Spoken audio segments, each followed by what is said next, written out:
The diner was loud with the clatter of plates and the murmur of morning chatter when Carl's voice sliced through the noise like a knife. You left the floor for 30 minutes. 30 minutes. Pamela froze near the kitchen door, her apron smudged with syrup, her notepad clutched tight in one hand. Her blonde hair, pulled into a messy bun, had wisps sticking to her flushed cheeks.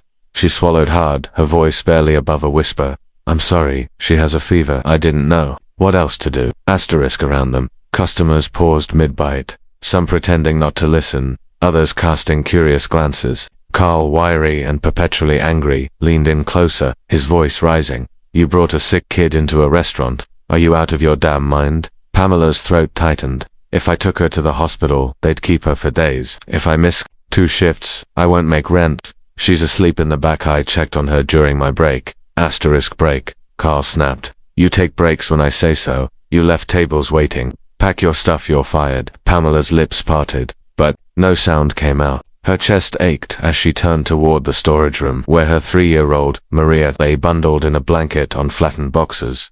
Asterisk the rain outside was a cold, relentless drizzle by the time Pamela stepped out the back door, Maria burning against her chest. She shielded the child with her body, her thin shirt soaked within seconds. Shame and exhaustion blurred her vision, but she didn't look back, not at Carl, not at the diner, not at the strangers who'd watched in silence. She just walked, one foot in front of the other, with nowhere to go. Asterisk what she didn't see was the man in the corner booth by the window.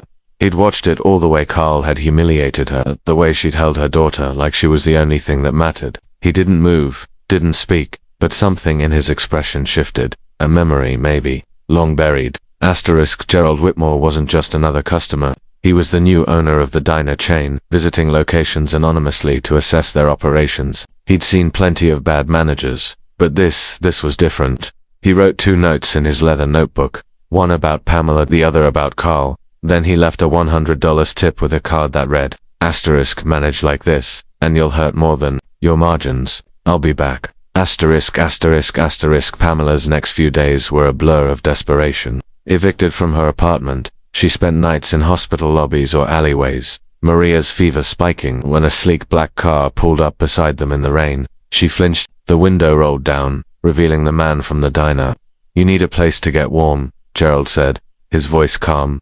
Please, get in. Asterisk inside the car. Warmth seeped into Pamela's bones. Maria slept against her, tiny breaths steady. Gerald didn't pry, he just drove. When Pamela finally spoke, her voice cracked. I used to be in college, business major. Then I got pregnant, and everything fell apart.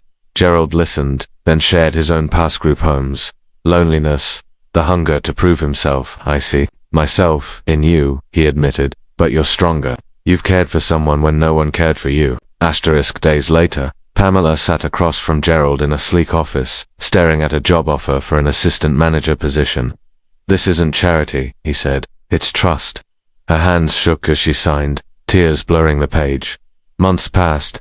Pamela thrived. She redesigned schedules, mentored staff, and became the restaurant's secret weapon. Gerald watched from afar, quietly ensuring Maria had daycare, that Pamela had flexibility. He never took credit, never made a show of it. Asterisk then came the conference, where Pamela told her story, the firing, the alley, the second chance. The room gave her a standing ovation. Gerald, who'd avoided the spotlight for years, finally spoke publicly. I didn't hire a mother, he said. I hired a leader. Asterisk on a trip to Seabrook, they walked the beach where Gerald had once scavenged shells as a foster kid. Maria made him a necklace from seashells, and for the first time, he wore something imperfect with pride. Years later, at the flagship restaurant's reopening, Pamela stood on stage with Maria. 3 years ago I was fired for protecting my child, she said, but some doors only open when you're standing in the rain. In the back of the room, Gerald smiled. No grand declarations were needed. Asterisk some families aren't made by blood, but by quiet choices in diners, in boardrooms, in the back seats of cars. And sometimes, all it takes is one person seeing you, really seeing you, to change everything.